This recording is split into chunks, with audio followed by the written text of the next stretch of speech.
هنقول بقى بسم الله الرحمن الرحيم ونتوكل على الله. ومعايا هنا بقى البتنجان الابيض، وهذا اللي انا اعمله النهارده، مطلوب ابيض بس. ومعايا شبت وكزبره وطماطم وبصل وفطاري. وهنبدأ بقى ونتوكل على الله ونقول بسم الله الرحمن الرحيم. ننضف بقى ونجهز تجهيزات المحشي الخطير. هنا بقى خلصنا مرحلة التنظيف، وهندخل بقى على الغسيل على طول. هنا تمام، غسلت كل حاجة ونقعت البتنجان في مية بملح، وصلت الخضرة، وصلت البصل، وصلت الطماطم. هقطع بقى كل الحاجات دي عشان نجهز المحشي بتاعنا. معايا هنا ما شاء الله انا عملت هنا بقى، غسلت الرز ونقعته، وضربت الطماطم في الخلاط، وخرطت الخضرة، وفرمنا البصل. يلا بقى على البوتاجاز عشان نعمل التقلية بتاعت المحشي الجميل بتاعنا. طبعا احنا عملنا خلطة المحشي مع بعض قبل كده، بس هعملها معاكم على السريع. انا حمرت البصلة واضيف الطماطم، وهحط التوابل بتاعتنا وخلاص، وهنقلب بقى في الرز ونحشي على طول. بسم الله الرحمن الرحيم. خلصنا خلطة المحشي. انا عايزه اعمل حاجه فكرت فيها حالا دلوقتي. طبعا البتنجان بتاعنا مغسول ونقعاه في ملح، بس في ملح. تمام.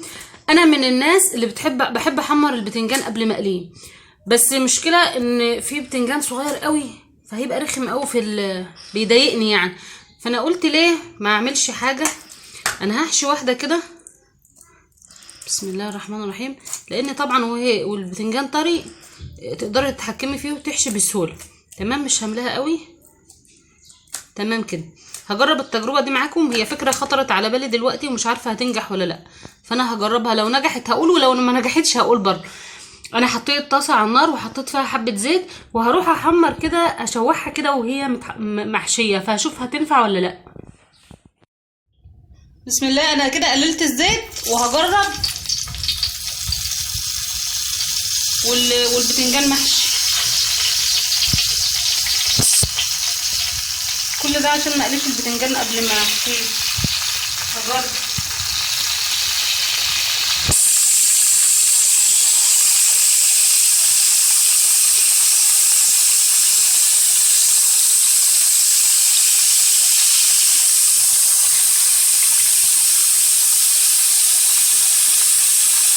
والله شكلها تفلح وهتنفع، مش مشكله الحاجات اللي بتطلع دي.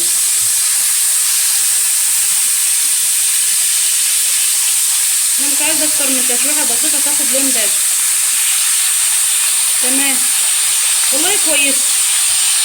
هي مش عارفه، عشان انا اول مره حاسه ان هي كده، بس هي حلوه يعني. حلو، جربوه. انا هكمل على كده. بما ان المحاوله الاولى حسيت انها محاوله فاشله، فانا ما يئستش. عملت ايه بقى؟ جبت صينيه كبيره وحطيت فيها نقطه زيت صغيره خالص، ما كترتش بقى، ما انا لازم اتعلم من الغلطه الاولانيه. وبعدين بقى ايه، رصيت كل البتنجان بتاعي كده، رصيته رصه حلوه كده في قلب الصينيه.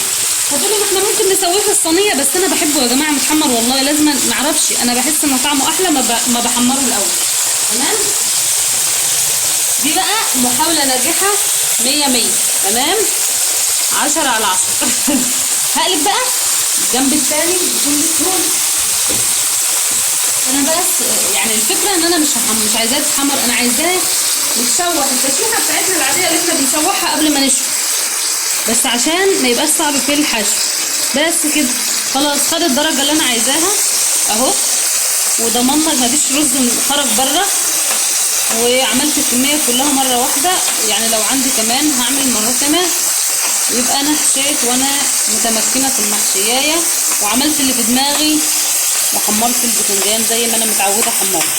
لو عايزه تسويه في صينيه زي دي، المفروض في ناس بتسوي اللي هي ما بتحمرش بقى، بتحط بصل وطماطم وفلفل وريحه شطه كده لو بتحبي مشطشط، وتقومي رصه عليه البتنجان بنفس الطريقه دي، وتحطي العقد البتنجان ما يتغطاش، يعني الظهر البتنجانه من هنا كده يبقى باين. وهنحط عليه ورق فويل وندخلها في الفرن تقريبا اكتر من نص ساعه شويه، وكل شويه ناخد بالنا منها، حتى لو كشفنا مفيش مشكله. رصينا المحشي بقى بعد ما حمرناه بالطريقه الجديده، وهنحط العقد بتاعه مش هنكتر، يا دوبك نص البتنجانية اللي فوق يكون مش متغطي بميه. هنكمل بقى سواه. اول ما الميه تغلي 5 دقايق هنهدي عليه بقى ونسيبه يترد.